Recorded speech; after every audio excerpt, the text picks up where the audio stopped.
Right, we are officially live. I'm wondering if we shouldn't get started or get started with who is here, because the reports are in the wiki, and then we can just catch up as folk come in when and if they arrive. Is that okay with everyone? Yep. Yeah. Okay, so the screen share should be coming through. Just shout if you don't see it. Welcome to everyone. I wonder, I'm getting a message. I'm just quickly checking a message here. No, that's not what I thought. I thought somebody was struggling getting in. Okay, welcome to everyone. What I'll do is I'll start off with the matters arising. I quickly ran through an update there. It's always good to see that the completed list is longer than the list of stuff that's still outstanding, so we are making progress. The big issues which we still really need to update is the getting all the partners to update the course delivery schedule. And I'm the reason to blame here in terms of not making progress there, but it's just we haven't had the capacity to do that because there's a lot of chasing involved, and that's easily a week's work to get that done. Given the preparations, that's just a bit delayed at the moment. I'll get to it when we've got the time and opportunity to do that.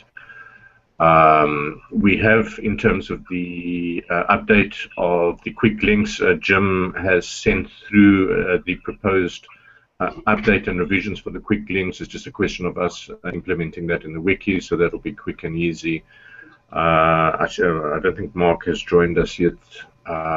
We haven't had a chance to chat with him about the CMS-related issues, but those are the major outstanding issues, but we are making good progress.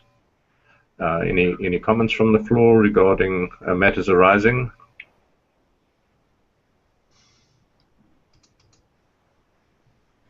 Okie dokie. Moving on then. We had a very successful regional meeting in Australia at the University of Southern Queensland in Toowoomba. And we were fortunate enough at both meetings to have members of the board. So, Jim, I might just put you on the spot there as as a member of the foundation board, just to give your thoughts and feelings on the open business model we had in Toowoomba. Yeah, I think the meeting went very well, and Paul Stacey did a great job of facilitating. We had good representation from partners in the region and lots of discussion, and I felt that the canvas that we've used as the underpinning for Paul's work is very useful document and lends itself very well to collaboration online on the web through the wiki. And I'm optimistic that we'll have something interesting, an aggregated version, for the meeting in South Africa and for the CEOs to have a look at. So this framework that Wayne's just putting up there, I think is succinct and comprehensive. It's a great resource for getting everyone to look at a big picture on the same page. So overall, I thought it was a very useful exercise, and I hope that OERu can continue to be involved with Creative Commons in their grander, open business model project. I think there's a lot to be gained from being involved directly in that project. Thanks, Wayne. Yeah, thanks for that, Jim. And we then had the subsequent meeting in North America. I know both David Porter from the board as well as Erwin was there. I see that the report is coming along rather nicely. David, Erwin, any feedback? I was only there for the afternoon portion, so I'll let Erwin talk about the kickoff for the morning. Okay, well, it was introduced by Mary Burgess, hosted by BC Campus. They did a very nice job. Jim Titzler gave an outline of the communication tools in particular, just a quick update on how to interact and interface with OERu. I gave an update generally just about what's going to be happening in the upcoming meeting and the work of the partner groups. And then it proceeded on to Paul Stacey doing his presentation. And in the spirit of sharing content, I just copied and pasted most of the content of his presentation from the Oceania page to this one because it was the same presentation. You'll see that little picture on the bottom right. Those are photographs of the canvases that were developed. Paul has also, he took a picture of each one, and I have a link to that, which I guess I should put in. I just haven't had a chance to finish this yet. For some reason, we didn't assign anybody to take notes, so we're just trying to piece this back together because it was a long and complex discussion. But so my understanding is that Paul's going to take the content from the canvas and add it to the one that was done in Oceania, the Oceania group. And yeah, I guess that's about it. So, and the other thing that was kind of interesting out of it all was that the group that was there kind of decided that they wanted to stay together and meet again, maybe in 3 to 6 months. So, I think it was the formation of a well, North American, in this case it was a Canadian group, but our friends. Oh well, Jim Titzler was born in the US, so you could call it a North American group. Born in the USA, okay. Sounds good. Thanks for that, Erwin. Yeah, no, I mean, I think these regional meetings are a good step forward for the OERu, and it might help, in fact, address the activity around the different academic years between the northern and the southern hemisphere. That these regional meetings can be scheduled at times that are more appropriate for the hemisphere, and that might be a good way to, address these issues. Good day, David. Welcome. Oh, hi, Wayne. Sorry I'm a bit late. Yeah, no worries. All right, moving on then. I'm going to right into the strategic or the annual reports from the different working groups. I am aware Mark, prior to the meeting, indicated to me that he's not able to stay on. He has another engagement on top of the hour, so I'm going to do my best to wrap this up within the hour, but make sure that Mark has the opportunity to walk back before then, but that shouldn't be a problem. All right, Jim, I see you're first in line there with the Strategic Planning Group's report. So let me get that up.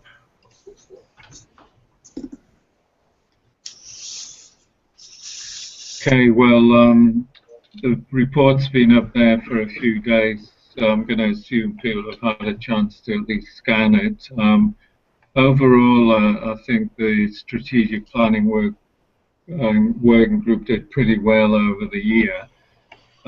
There's still a number of KPIs that we haven't met, and in particular in the area of product development, which became a sort of emerging theme as I put this together.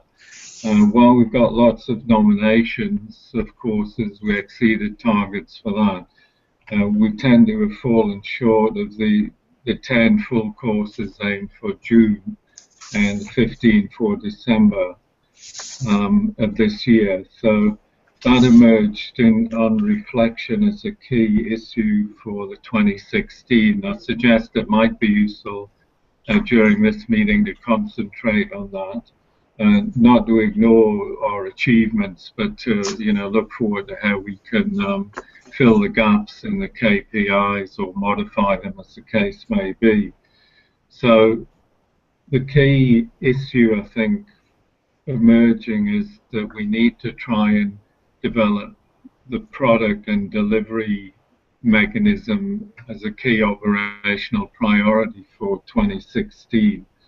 And there's a ground sort of basis to achieve that, but still a little bit of work in conjunction with the curriculum and program group. And I know David Bull will speak to that shortly. But the suggested emphasis on the first year general education component, ideally with an exit credential of a certificate of general studies based on the 5 full courses or equivalent micro courses, might be a viable and achievable, as is highlighted there, is this term we've used as a minimum viable product.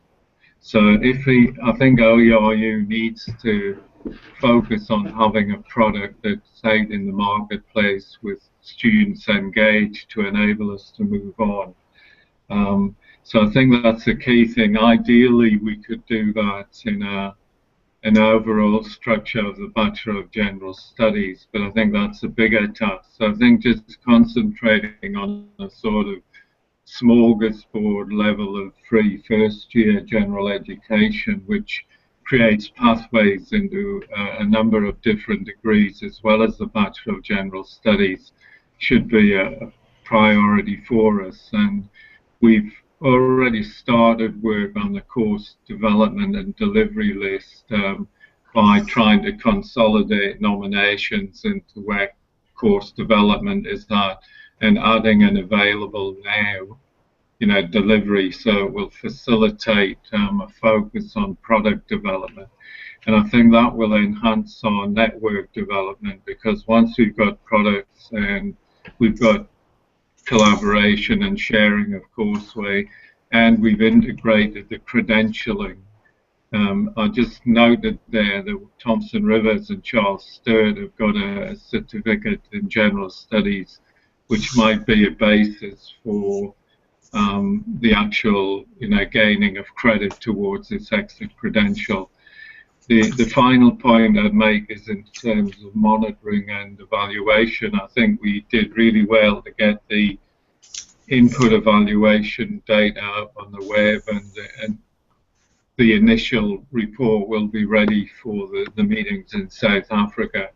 And I think next year needs to be a process evaluation, and in effect, when you do that, it rapidly becomes a process product investigation.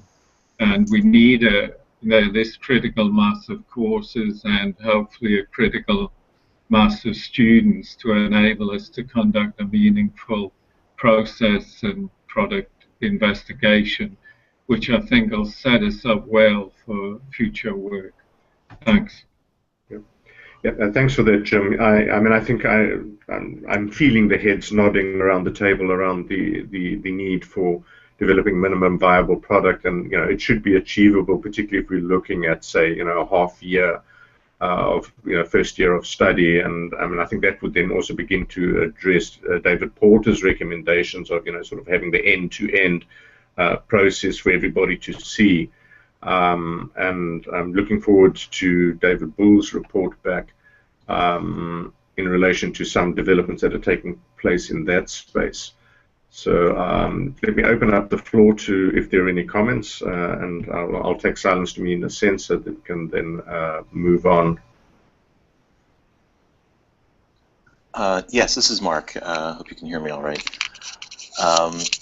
I had a general question, which may have been covered in the details, but not in this overall report, having to do with some of the conversations we've had about the Saylor Foundation and I suppose other organizations like that, and where some of their course materials might fit into this, and if that might not be a way to sort of jumpstart that first year for free idea. I just wondered if there had been any more discussion about that I hadn't been aware of.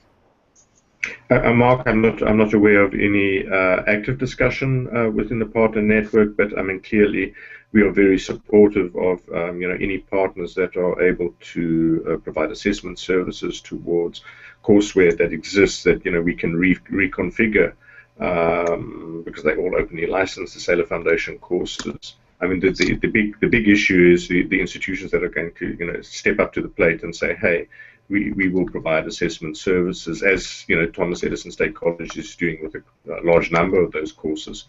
So I mean, I do think that's a viable model to expedite product development for sure. That's great. As you know, Wayne, we've developed about a half dozen, perhaps more, assessments that are tied to Saylor courses, and it's been fairly easy, and I know they're not an institution in the way that we've been that we ourselves are representing, but that there might be some value in having them be part of discussions if it would help us to get to these goals. Just a thought. Yeah, no, I think it's a valuable contribution, and I've gone through the input evaluation survey data in a little more detail than most folk, I would imagine. But there's a very clear indication in one of the design decisions, the data we are getting back, is that around the nomination of courses, that there's an expectation that collectively as a network we're a little more assertive in stating our needs where we would like courses to be developed, and this would be a clear pathway to doing that, where we can say, well, okay, institution X, why don't you convert that Sailor course and provide assessment services for that, or at least help assemble a course that Thomas Edison State College already provides assessment services. You see what I'm saying? Because we've got that pathway to credit, because I think that's the most important thing. And so I'm hoping to have that discussion at the partners meeting, and so that we can take some clear decisions around that with targeted delivery dates for making this happen. So yeah, absolutely. Very good. Thank you. A quick comment, Mark, from Jim. What sort of demand do you think there might be from students for that assessment opportunity? I'm not sure if the data about engagement with Sailor courses is publicly available. Well, there's a couple ways I can answer that. I know that they've had, last time they counted, they had 11,000 students at the moment, about 6 months ago, enrolled in courses of theirs or working through their courses. I know for our part, we have developed essentially an open associate's degree in business that is tied primarily to Sailor courses. In establishing that, we have had over 500 students take the Sailor courses, and then our assessments, and then about 60 have enrolled at Thomas Edison, with an eye toward completing that degree. Is that the kind of thing you're asking about? I want to make sure. I think that's very useful as an indicator of, opportunities that are there and things that will help us move forward. So I think that's a really good initiative and good suggestion. Yeah. And Mark, sorry, Jim, carry on. No, I was only going to say that when we get to the end of this, it might be useful to get the report on the curriculum and program group, because I think it's tied very closely to when we get down to publicizing what we're offering or marketing. We need some sort of coherent framework, that will potentially draw students into a particular pathway or a range of pathways. Yes, and I should mention that ours is a business degree, not a general studies or liberal studies degree, so that may be different from what we're going for. But to be, I took a close look at your Open Associate's degree, and there is considerable overlap with a number of courses that would easily slot into kind of a Bachelor of General Studies, because you can have a business sort of discipline theme within a General Studies program. So I think there are interesting prospects there, and we should definitely explore them in more detail at the partners meeting. Okay. With your permission, I'd like to just change the order a little of the agenda and perhaps ask David Bull to report back on the curriculum and program of study group, because this is closely related to the topic of discussion, if that's okay with everyone. Okay, happy to do so, Wayne. Well, Jim has covered a little bit of the territory that I wanted to basically report upon, which is that this group has not met a great number of times, but when it has met, it has kind of generally agreed on a way forward with the curriculum and program of study for the foreseeable future. And of course, that is fundamentally a shift from, rather than thinking about the entire Bachelor of Studies, General Studies program that OERu can offer, to think very specifically about at least the whole of the first year of that program of study. And more significantly, perhaps even smaller exit points along the way. Jim mentioned before that there's been talk about exit points that might contribute towards a certificate in general studies, perhaps a normal kind of 4-course component, and a larger exit point, maybe a diploma of general studies, which might be a kind of exit point at the end of that entire first year of general studies.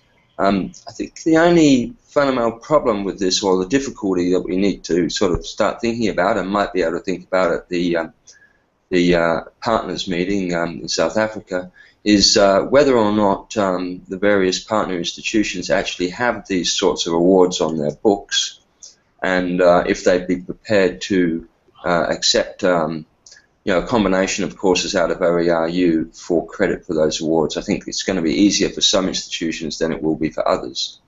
Here at USQ, we do have those exit points on our books, not in the form of a general studies program, but we call them a certificate in university studies and a diploma in university studies.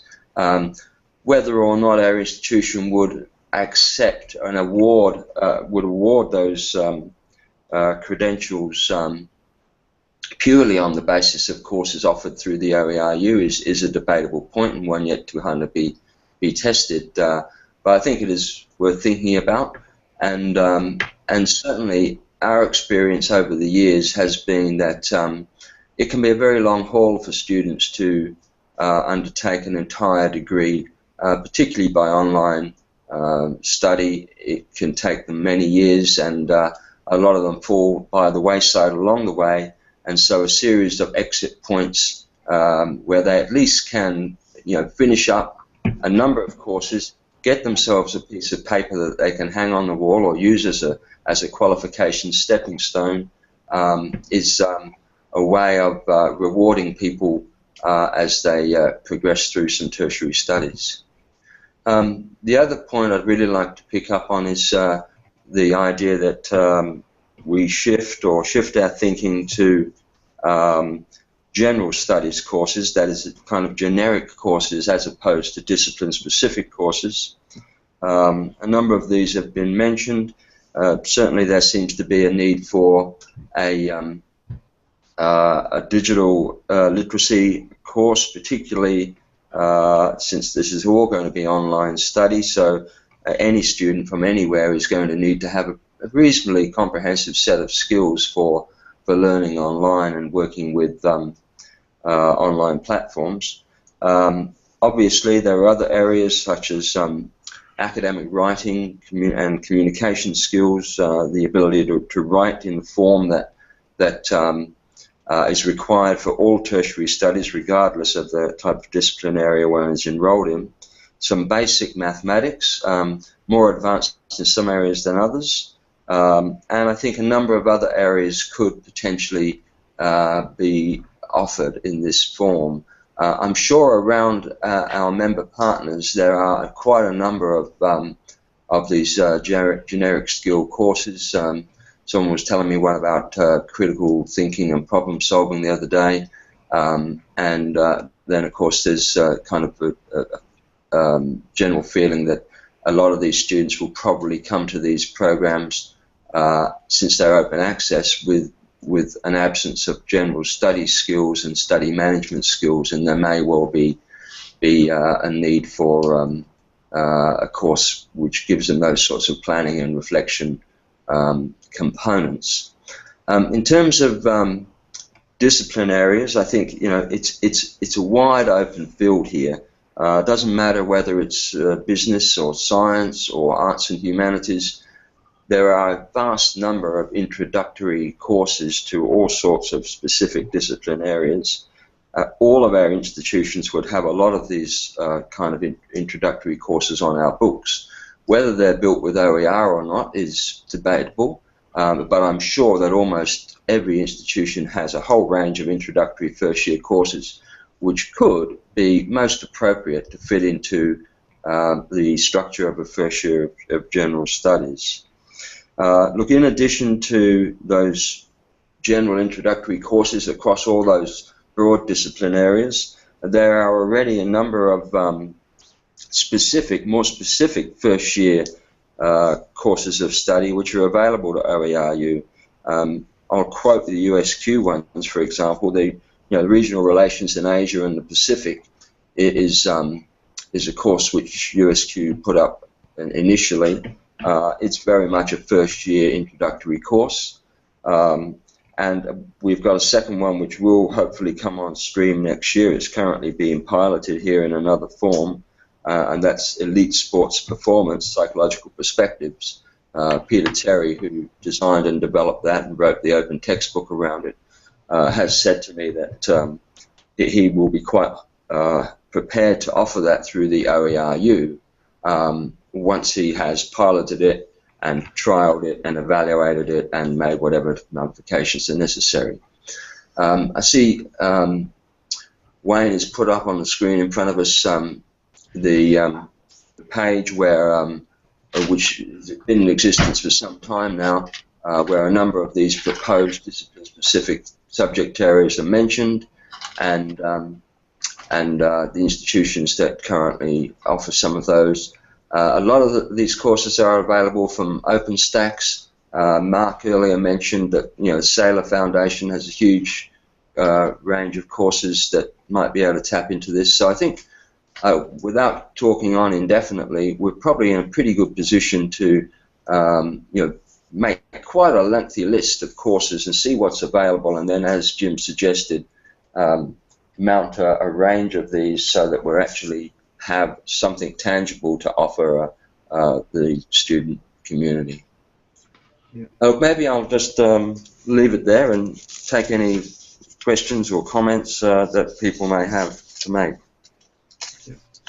David, thank you very much. And what I was showing there is already the drafting work that David has put together in putting together the structure for this minimum viable product. So thanks for that work, David. And as you say, I think we're closer to this target than we think. It's just a matter of really pulling it together. And I'm hoping that this will be an important agenda item at the partners meeting, where we say, well, right, we need these courses. Who's going to put up their hands to to assemble them? What have we got in the kitty so we can progress this forward?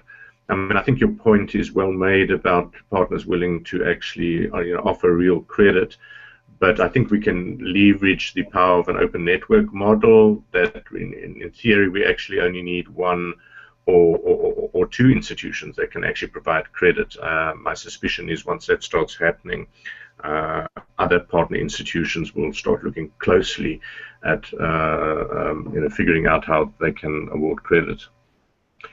So let me open up the floor if there are any questions or comments.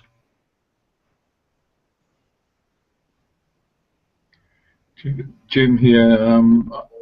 I think again in the strategic planning working group we talked about consolidating the nominations of courses that were already made and finding the development status, which is one of our follow-up activities from within the group.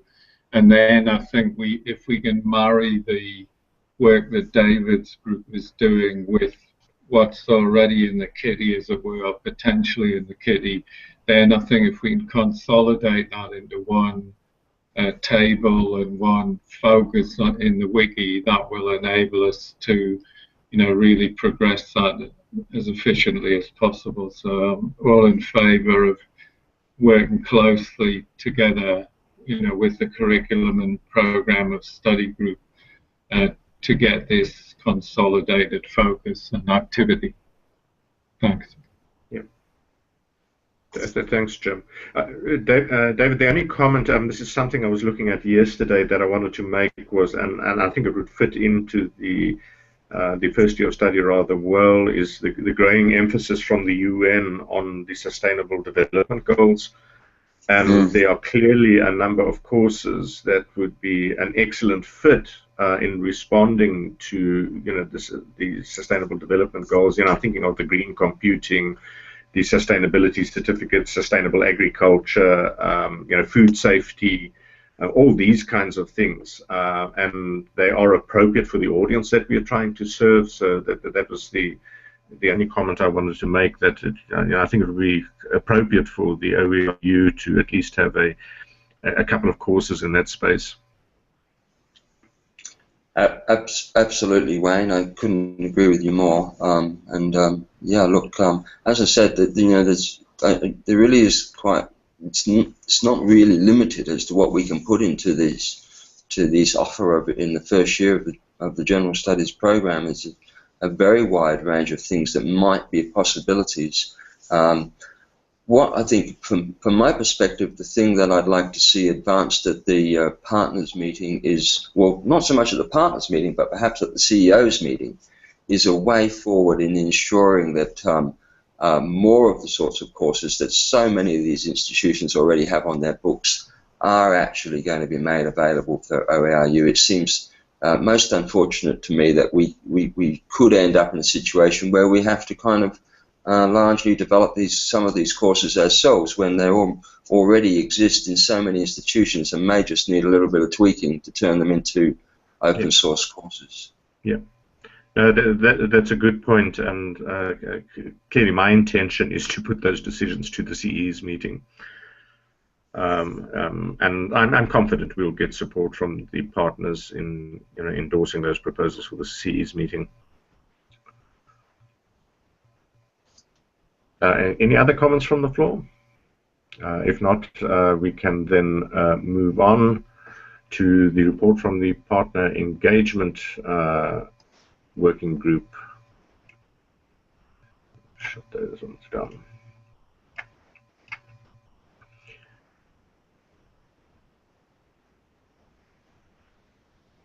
I'm just checking, Owen, are you there? I think you're... Here we go. Sorry, I was muted. Yeah, no worries. I was wondering, David, did you want to start, or? Sure. I have my mouth full here, so. Dinner time here. The Partner Engagement Working Group has met twice in the summer and then again in September, and our approach going forward is to really focus on 3 of the 6 KPIs that were assigned to us. Like David Bull's last report, the notion of creating a complete degree program is just too much, and in that case, what we're looking at is focusing on 3 KPIs and simplifying as much as possible. There are the 3 KPIs have to do with reviewing, refining, and publishing an OERu Partners and Course Developers Manual. And one of the things we've realized is that we really need to segment the market into people and what levels of information they need. Senior administration people don't need the online course that takes them right down to the wiki level to understand how to edit content.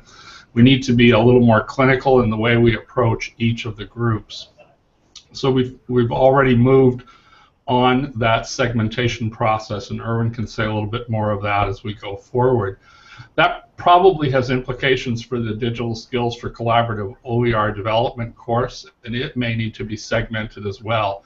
And so that there are short courses for people at a very senior level who just need to be talking common talk and have a clear understanding of how OERu works, not the detail level of how to put courses together, get them online, and so forth. But we need them at the highest level to understand the complete pathway from what courses are available, how students take those courses, how accreditation is designed to be achieved, and what the output of that accreditation process should be for students, be it a diploma, certificate, and so forth at the early level, so that someone has got a piece of paper and understands that they're making progress. The segmentations that we've come up with, there are 4, and I'll stop there. That is really, we're moving, but the core rubric for this group is simplify and target. Erwin. Okay, I'll pause here for a minute to see if there's any questions. No, just comments and praise. I mean, I think this is a big step forward in prioritizing and simplifying according to the needs of the target audience. So this is a good development. Okay, thanks.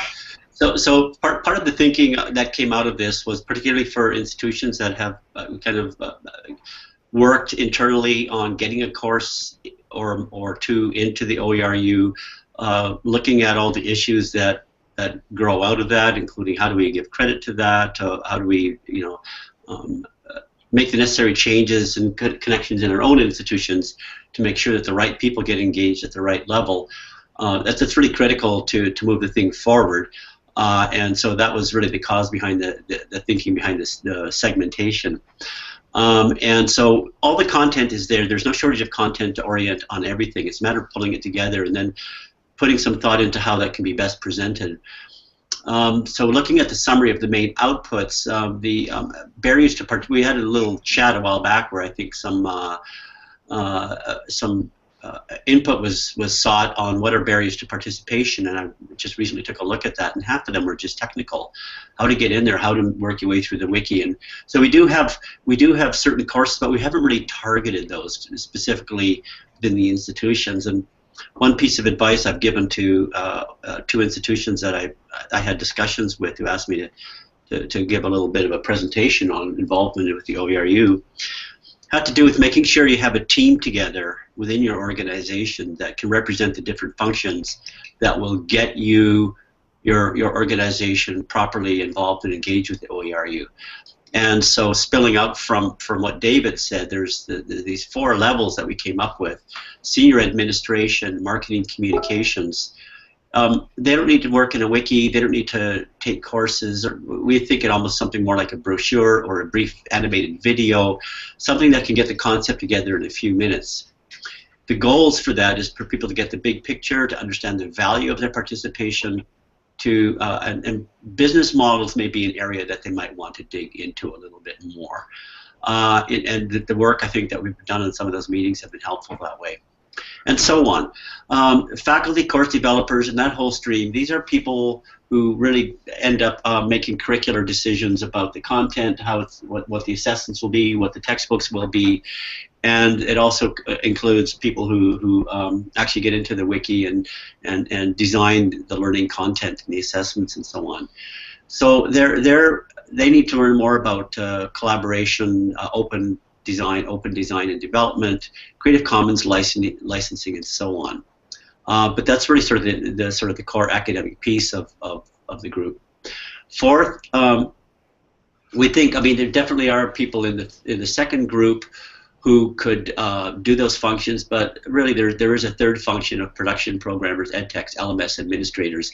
And I also noticed in the input survey was that the vast majority of, or not the vast, but a large majority of people who, I think it was like 51 people who responded to the survey, seemed to say that Moodle was by far the most ubiquitous LMS. And so do we want to, for instance, look at training LMS administrators on how to move courses, how to bring OERu courses into their own Moodle environment, or something of that nature. So it includes the technical stuff in terms of managing the LMS, CMS, building in the wiki, some of the more complex stuff around transclusions and templates, all that kind of stuff. You know, the stuff we've done with WordPress, GitHub, where they can connect more strongly with people in the technology group, get really good at that. But I don't see that you want to get faculty and course developers doing all that. And then finally, the people really involved in assessment, and particularly transfer, prior learning assessment, and so on. We just think that they need a good understanding of how the partnership works in terms of that aspect. So those are the 4 main target groups that we looked at. There's a few more that have been suggested. One would be the CMS administrators. I think we could probably put that in with the third group of production programmers and so on. Also a suggestion that we include people such as us who are on our own program committees. So this could change, but this was sort of basically how it broke out. So we don't have to go there now, but what we did was we broke these 4 groups down in a spreadsheet, which is another place on the website, on the wiki, and with columns that can be filled in terms of what are the main contents. So we're trying to break it out more and also identify where in the content that we have, like the OER Partners Manual, the digital skills course, getting started with OERu, and other such things, which pieces of content from those will meet the needs of each of those targeted groups. So we're still working through that. We would like to see that we'd have something tangible to show by the end of the year, of the calendar year. So as David said earlier, we've begun significant work on the first 3 of the 6. We felt that the remaining 3 KPIs that were more quantitative in nature would just happen if we did these.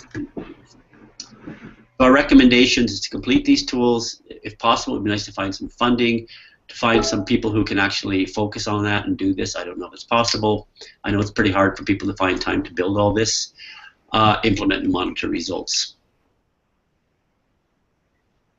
That's it. There we go. Thanks, Erwin. I mean, this is a great progress, and I mean, I think we're on the right track here. My only comment or thought was, again, because I've had a look at the input evaluation survey, it is interesting to see how those perceived barriers have actually panned out when folk have actually evaluated them.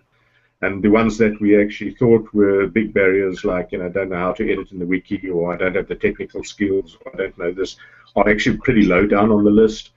The big barriers are really available time. And if that is the case, I mean, this is at least something we can then take to to the CEO's meeting to say, well, we've got data which these are our problems. So it's really about taking sort of senior leadership decisions. You decide to be part of this network, just allocate 80 hours and get this done. Whatever it is. Yeah. There may be some overlap there, Wayne, in terms of we found that when we did our second course and we got more of our production people involved, it saved a lot of time in terms of our instructional design time. So yeah, yeah. Okay. Yeah, a good point. And I think we also need to find ways of partners that have actually gone through this experience, to better share and encourage the other partners, because there are sort of benefits which folk didn't realize through this process of engagement. There's payback for the institution. Right. Any other comments from the floor? I'll take silence to mean assent.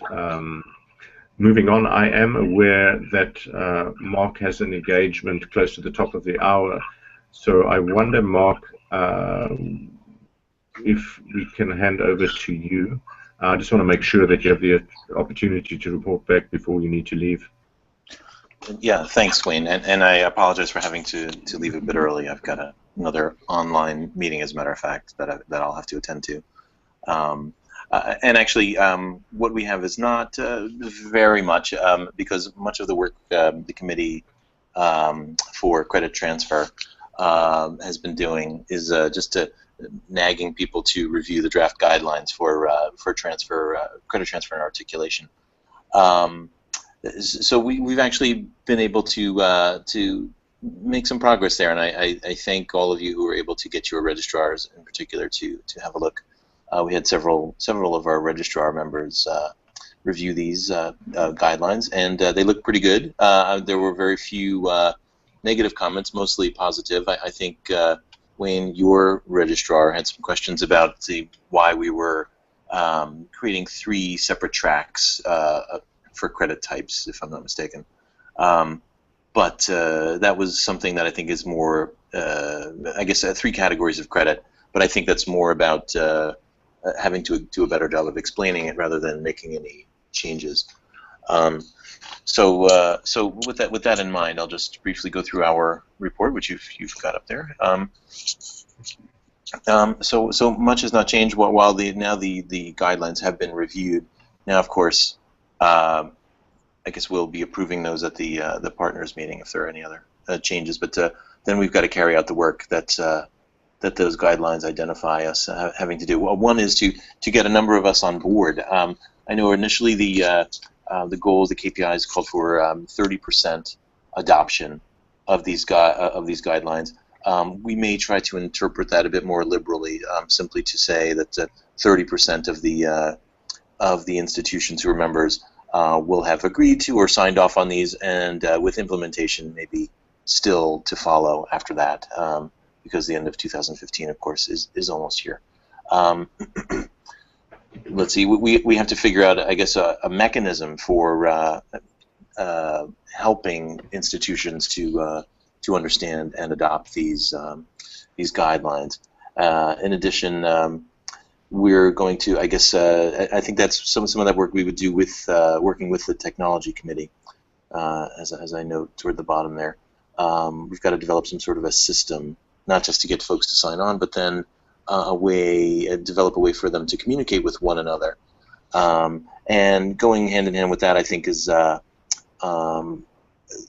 need for development of a handbook, or maybe just its forms. I'm not sure what form that's going to take yet, but a handbook for requesting articulation between member institutions.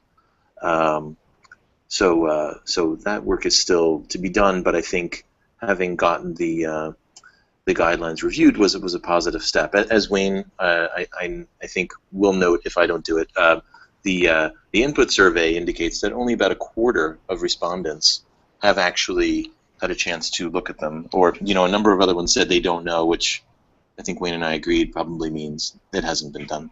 But in any case, so we may also try to nudge folks forward, in getting their institutions to look at those guidelines as well. So let's see if there's anything else I want to mention here. That may be. And then one final recommendation we've got for the coming year is to those guidelines. If some of you have read them, you may know that they identify subject discipline articulation subcommittees that would handle subject-specific transfer and articulation questions. So one thing we'll need to do going forward is to, first of all, create those groups, but also figure out what the appropriate relationship is between them and this more overarching committee for credit transfer and articulation. So I'll leave it there for now. Yes. Thanks for that, Mark. Just kind of just off the top of my head, I'm rather, the positive feedback that we've had by folk who've actually reviewed this stuff is encouraging, because the credit transfer piece is really potentially the sticking point of the whole OERu. Yes. So at least we are getting from a number of institutions who actually understand this stuff, that we're in the ballpark in terms of having a system that can actually work. So that's encouraging. While you were speaking, Mark, I was just having a look. 30% of teaching institutions within the network is like about 8 partners, and I was just running sort of mentally through my head. I've listed already 5 partners who I am pretty sure would sign off on these things. And given that we still have 3 months in the year before 2015 is run out, whether we shouldn't attempt to sort of get individual sign-off from a couple of folk who we know might be more more responsive to signing off these things.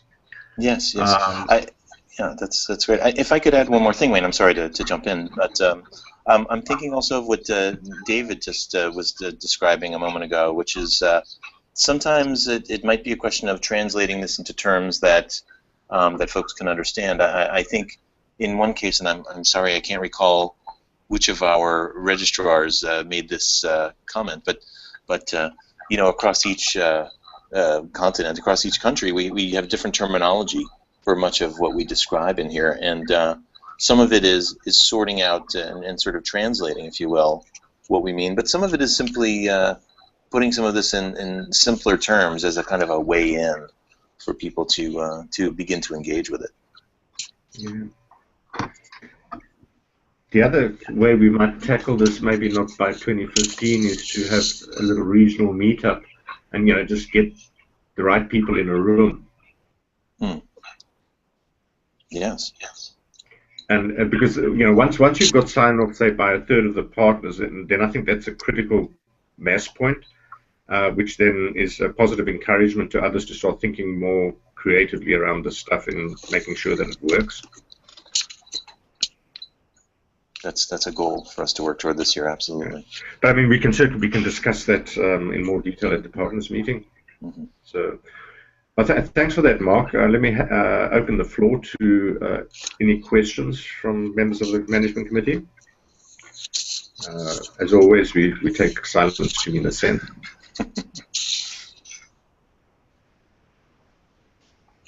Right. Oh, that silence is sounding good, Mark. All right. We can progress. We can progress. Thanks, Wayne. Right. Let's take the technology working group report. Urban, is Brian arrived? I've been here the whole time. Yeah. So I'll start, and I think the single biggest development is actually, it's good that Dave Lang was able to be part of this call. And Dave, just a heads up, I probably will throw to you when I'm done rambling here and give you a chance to introduce yourself, and feel free to interject at any time as well. Thanks, I've braced myself. Thanks. But yeah, kudos to everyone involved with creating the position and getting it set up and having Dave involved. It's been a huge boost to our capacity and to be able to spin up platforms and prototypes and stuff that the community's been able to use really quickly. And I've been so impressed with the quality of the work I've been seeing. So him with Jim giving us that dedicated, day in, day out technical ability it has really been fantastic, and I'm really thinking that's the single biggest reason for optimism in the year ahead. So I'll get into some of the details of what we actually did. I think the big overarching theme is I think we did make some real progress in some of our key goals, and we have a huge list of things we could work on.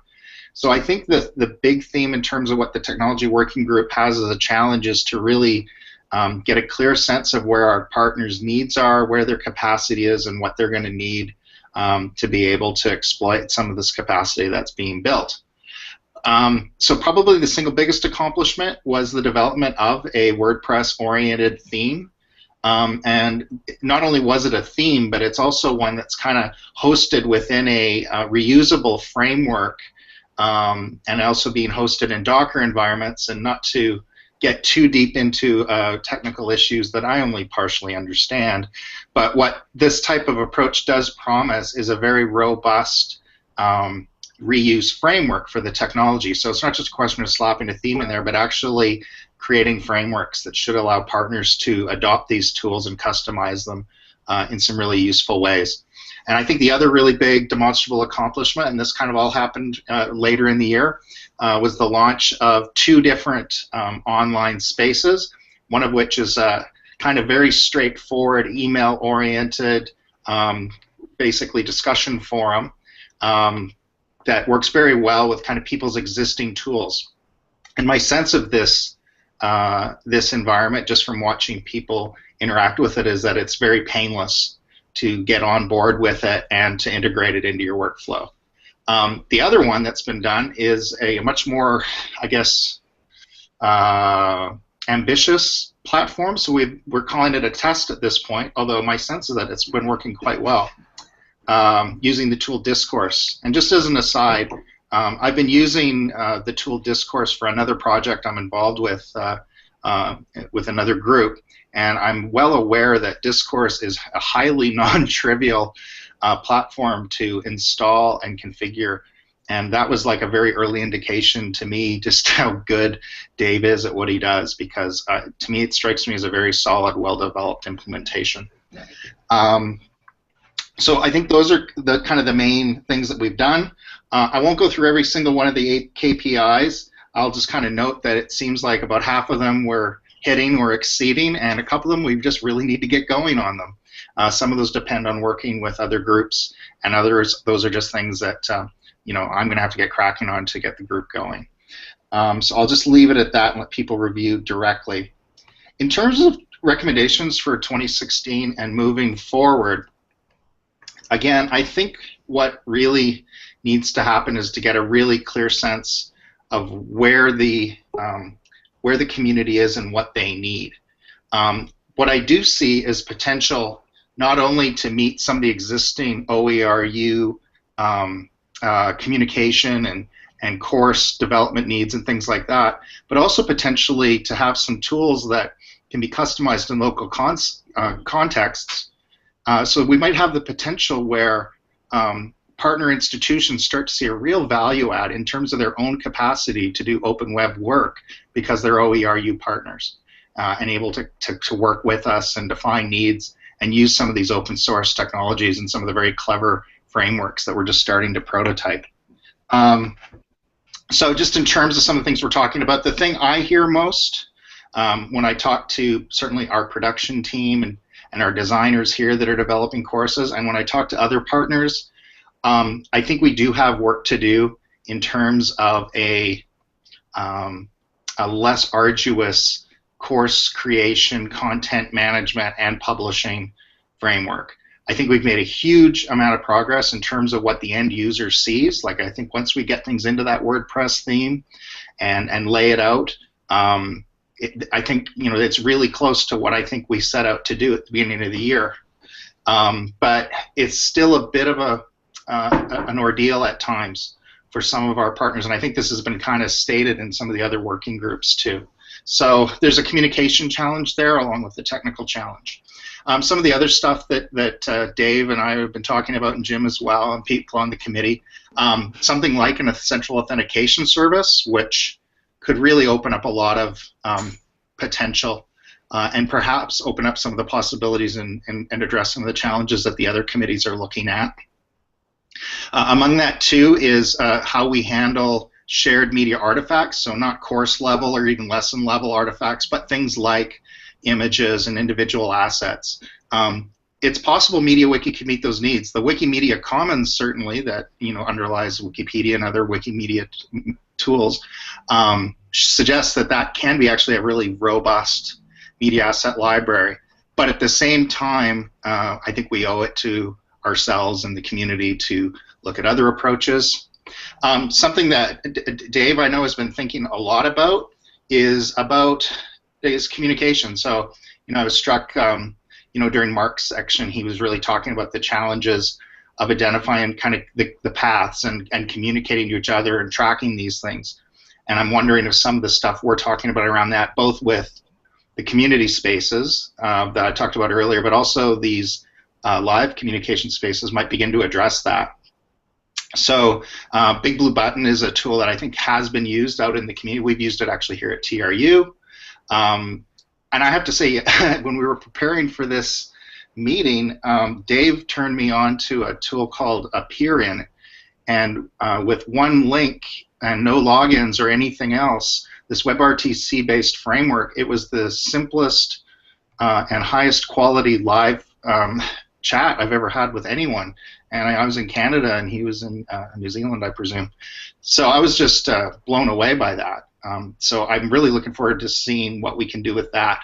And I've been using a tool called Slack for another project that I've been involved with, so I'm very interested too in Dave's interest in an open source version of Slack, Mattermost. So there's some really interesting stuff there. I also know, and this might just let Dave speak to this, because he also expressed to me when we talked some ideas for tutorials on our content management system and potentially a course on techniques. And yeah, I might actually just let Dave talk about that. So I'll hand it over to you, Dave, if that's all right. Yeah, sure. Thanks very much for that, Brian. Just first wanted to say again to everyone, thanks very much for welcoming me on board, and I'm very pleased to be here. I also wanted to say to all the people that were at the University of Southern Queensland a couple weeks ago, it was a really brilliant introduction to a lot of our, or a number of our partners anyway, and great to see a lot of you face to face. Yeah, thanks very much for Brian's kind assessment of my capabilities. I hope I can live up to that. But I guess what has become pretty clear to me is that technology here is very much a potential enabler for our collaborating partners, but at the same time it's also a source of great intimidation for some of them. So it's very much on us to work out where we can lower the barriers to participation, and obviously that'll involve a constant process of refinement and evaluation and looking at the various tools available. As Brian mentioned, we've had a good result or good participation from both online groups, which is the system that we're using for the groups email functionality, and with the discourse community site. So those look promising, and my impression is, and I guess we need to confirm this, validate this, is that the community has found those both to be enablers rather than inhibitors to their collaboration, and so we're looking to try to do that same thing in the areas of generating content. Yeah, I think we want to just bring up my list here.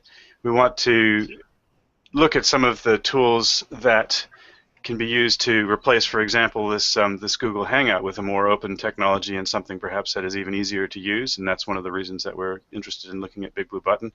I think Brian and I discussed yesterday the possibility that if we are able to trial tools here in the context of the OERu, a lot of our partners may find that they actually can very rapidly and easily adopt them internally within their own institutions, and we have this as a place for essentially introducing them to some really impressive, incredible, and very cost-effective new technologies that may improve all of their operations and add another benefit to the participation in the network.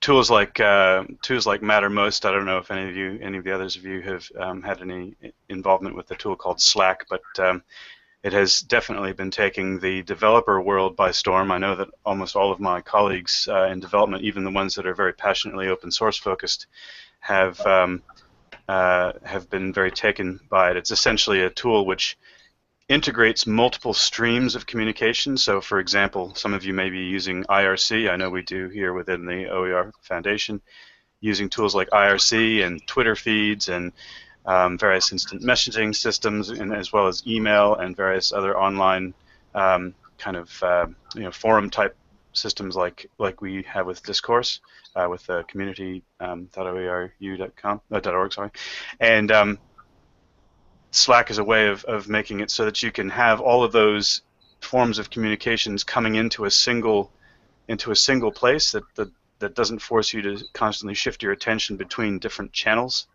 And it also provides a persistent record of what's gone on, because some of the communication tools, particularly like IRC, are reasonably ethereal. If you happen to miss a post, you'd have a very difficult time going back to it later. So something like Mattermost is good for people who are coming into a big discussion late in the piece and want to catch up on what's happened prior, and they have an easy way of doing that. It's also a nice way of doing things like storing and referencing documents and websites and various other things that are ancillary to the discussion.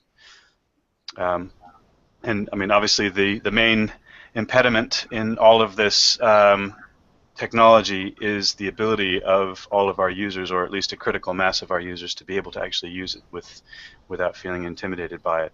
So one of the things I'm very keen to do to add value as part of my role is to try to build materials that make it easier for people to enter into all of this technology jungle without feeling intimidated by it. Thanks for that, Dave. Yeah, I mean, the progress we've made with the technology working group has been phenomenal, and having additional capacity on board is making the world of difference. Just a bit of useless information: the groups.oeru.org site is now just short of 70 users. So these are the seats on the working group committees, which is double what we had in the previous year. And just from an administration point of view, managing 70 folk, or the email of 70 folk spread across 7 working groups, is just about a full-time job if you're doing it by using email. And so the shift to groups.oeru.org has made a world of difference in helping to manage those communications. So yeah. I just wanted just a quick quick interruption, Wayne. Just wanted to mention to folks that if you've noticed on the emails coming from that system that they look different suddenly, like in the last week or so, we're in close contact with the developers of the online group system that is based on, and it turns out that they have recently launched with very little fanfare, and in fact almost no warning, a HTML version of all emails that go out from the lists. So it would be useful to get your feedback as to whether the HTML version of the emails is seen by you as an improvement or as an impediment. A number of other lists outside of the OERu and OER Foundation that I'm involved in have actually opted to go back to plain text emails. So it depends on the tenor of the group as to which way to go. Yep. Thanks for that, Dave. Yeah, we'll monitor that, and maybe in a couple of weeks' time we can put out a rough consensus poll and sort of get a bit of feedback on that. Great. Sounds good. Any comments from the floor?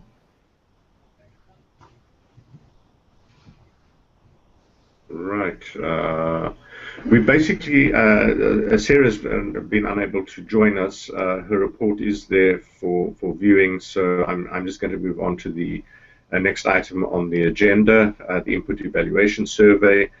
As Jim mentioned, it was successfully administered. The first draft of the aggregated report has been produced. We're just running through it and checking it, which will be distributed at the partners meeting.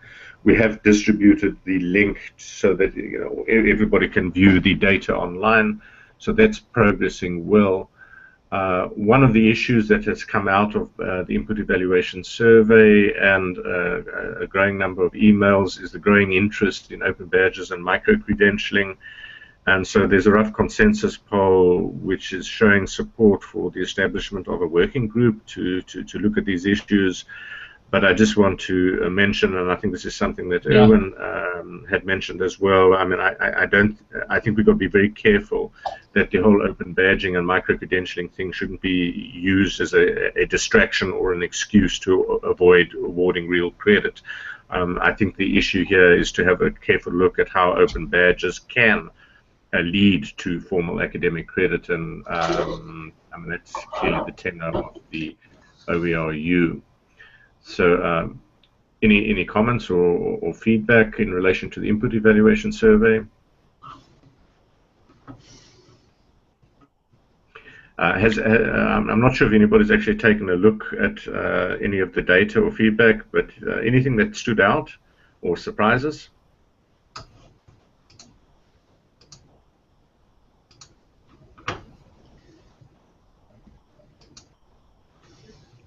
No surprises coming from the floor, so that's a good sign.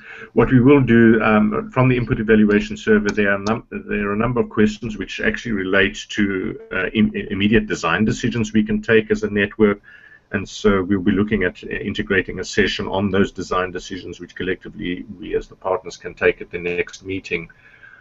The next item on the agenda, I've commenced work. Wait, sorry, yep. Just before you move on from the input evaluation and the new working group potential, there's one generic perspective on the working groups and so on, and I think all of us have struggled with some KPIs or concentrated on other KPIs, and as the groups get larger and activities tend to become more diverse, and if we add open badges and micro-credentialing, again, it highlights the fact that we've got to find a mechanism to make sure that the groups work coherently together on priorities. So my request is that when we put the 2016 priorities together, that we try and highlight the sort of key priorities. I know we haven't, because the way the years evolved, really nailed down the 2015 priorities, or at least reviewed them much during the year.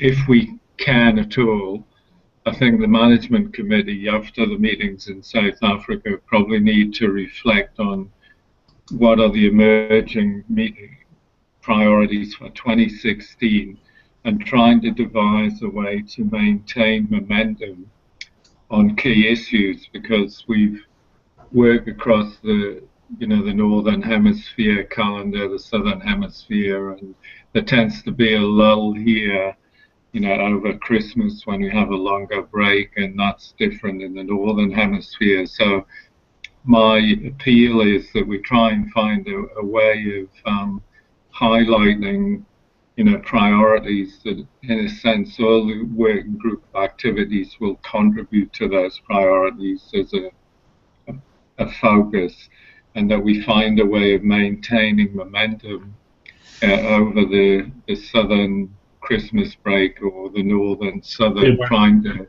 get the energy levels maintained. Thanks. Yes, Jim, I'm in total agreement. I think it's been valuable this year.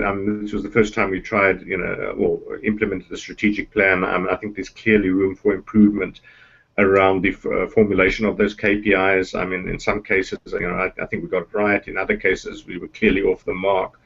And with that experience, I'm hoping we can actually use the partners meeting as an input to formulating better KPIs and figuring out how we coordinate that coordinate and communicate that across the network. So one advantage we have in the partners meeting being a tad earlier this year, at the beginning of October, is we kind of still got 3 months to polish the KPIs and strategic plan for 2016. So I'm hoping we make use of that opportunity productively before sort of the southern hemisphere shutdown. Any other comments or feedback?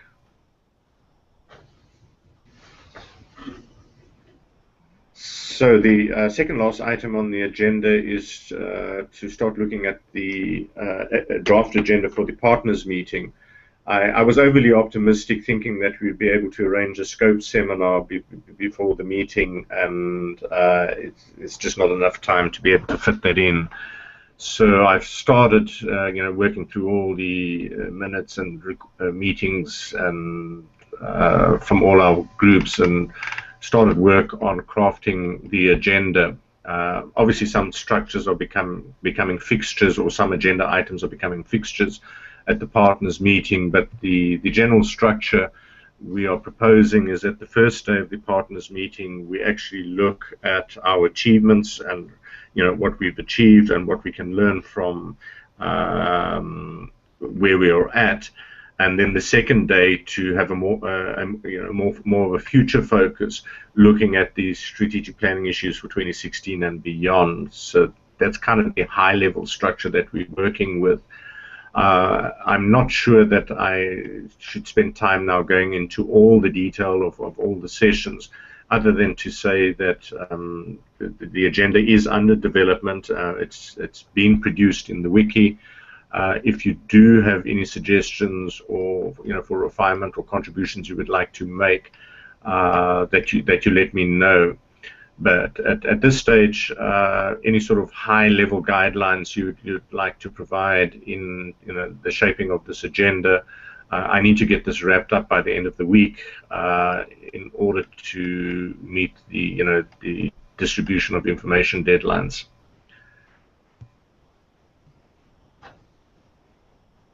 The only other item I wanted to mention, I would like to build an OERu management committee session of the management committee members that are in attendance at the meeting, that we can do a little bit more work around finalizing the strategic plan and the coordination of the strategic plan for 2016 in South Africa. But I'll figure out how we slot that into the agenda. Any thoughts and feedback?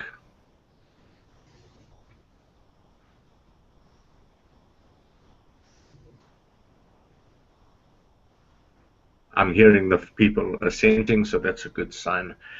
The last item on the agenda, the the date for the final meeting of the management committee this year.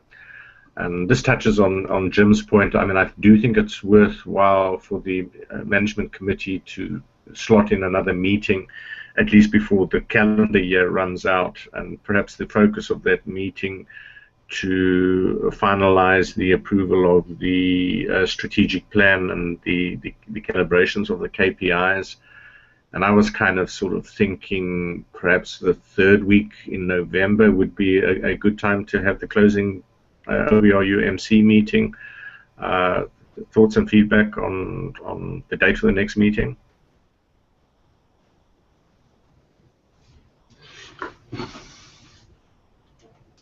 Is there any problem in dropping it back another week? Because the technology working group are meeting that week, and just I suppose I'm being a little bit self-focused and looking at my own schedule. But the fourth week may be more appropriate. I'm comfortable with shifting to the last week in November.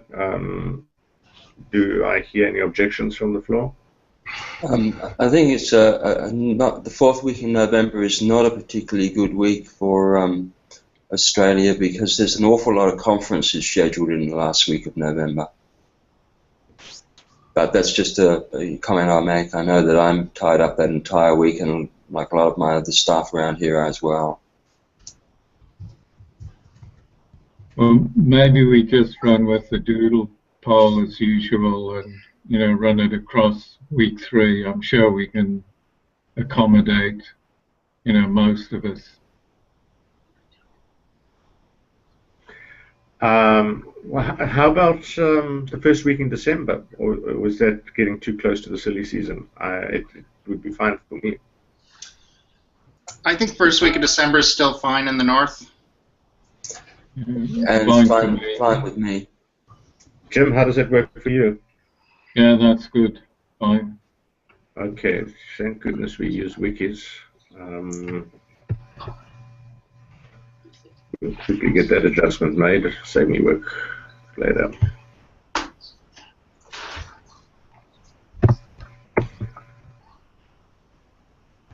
And I'll then send out a doodle poll to fix a date for the meeting. And if there are no further contributions from the floor, I'm happy to adjourn.